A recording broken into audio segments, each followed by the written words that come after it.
Hey, what's up? Today, I'll show you how to build 3 levels of pop drum patterns. I'll go through the basic, advanced, and expert level so that you can replicate them at home. Reaching the expert level only comes down to getting these things right, but more on that later. We'll start off with a simple beat and we'll tweak it to get a great drum part. To kick things off, I want to emphasize that simplicity can be a good thing.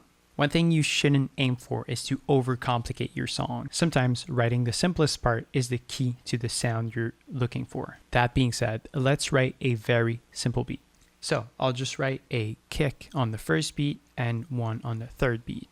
And then I'll write a snare on the second and on the fourth beat. Now I want to have hi-hats that span the whole bar. We'll just have that repeat itself over the course of 8 bars. Here's what that sounds like.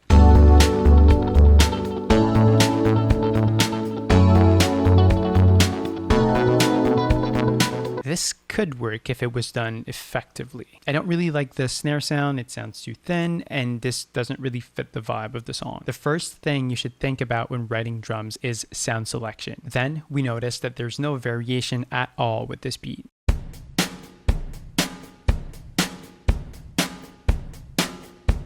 It's the same thing over and over again. Also, there's no velocity change whatsoever. This makes the hi-hats feel dead and there's no real nuance. Overall, we get the point. It's just not really convincing. The artists that I work with often send me demos that sound like this. It's not a bad thing at all, especially if you're just starting out. Here's how we can make it much more interesting. First, we'll make sure to change the drum sounds. I want something that's a lot more dead sounding so we can have a more modern indie/pop sound. I'm using Superior Drummer 3 today. Having a plugin that has multiple layers per sound is crucial here. This means that for every part of the kit, the velocity you choose will actually change the sound that's being triggered. This will give your groove a lot more depth. I'll choose the indie dry kit. Now I'll adjust the velocity of the hi-hats to emphasize the downbeat, and I'll reduce the upbeat. The downbeat is the first beat. By pressing shift, I'll select all of the upbeats and I'll make them softer.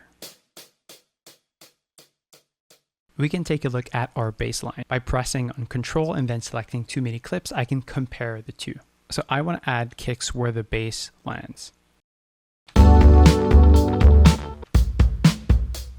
Bass and kick really often go together. They very rarely contradict each other. So I'll write 4 bars with this technique. And then just for an added surprise, I'll write 60 notes here. Here's how our groove sounds like now.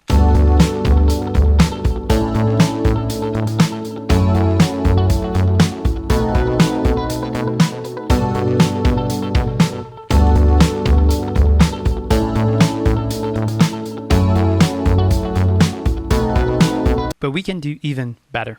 Before we get to that next part, are you passionate about music? Do you want to release songs that you're 110% proud of? If so, I would love to help produce and mix your music. I work full-time with indie artists and I make sure to provide a safe, fun, and creative space where we can turn your demos into awesome sounding songs. If that sounds like something you'd be interested in, check the link in the description. To reach the expert level, we need to understand that drums are a fundamental part of a solid arrangement. That being said, we need to add parts that add tension to our song. You might also know them as drum fills. Take a listen to this.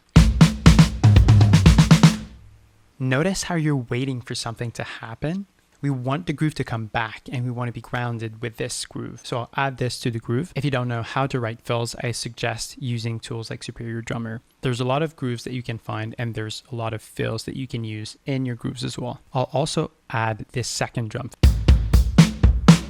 And for this last part, I'll make sure to use the ramp. That way I can write natural sounding snare.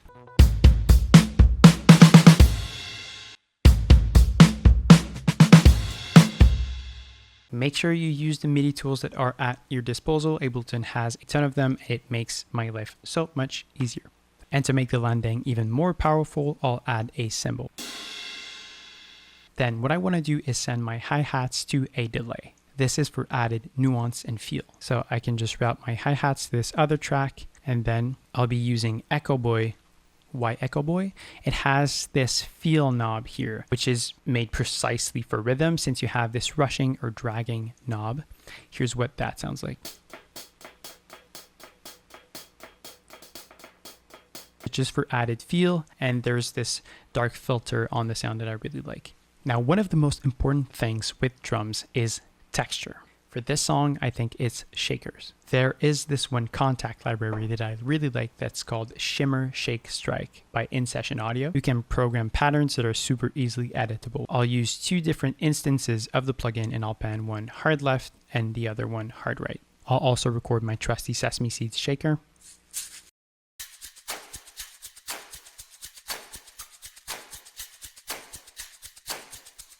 And now I also want things to sound a bit more disco-esque, so I'll add claps. For those claps, I'm using Palmas, which is a free Max for Life device that you can download. And now we haven't done much to the groove itself. There is one thing that we can do. If you go into the groove section of Ableton Finder, you'll find a bunch of grooves. Now, with these grooves, you can basically drag and drop them onto your MIDI clips. And once that's done, you can play with the global amount. This will change the timing of your MIDI notes and the velocity. This will just make things sound a bit more natural and organic. And the absolute last thing I'll do is I'll cut the guitar part when there's a fill happening on the drums. This creates a conversation within the arrangement and makes the whole thing feel more alive. When everything is done properly, you should end up with something that sounds like this.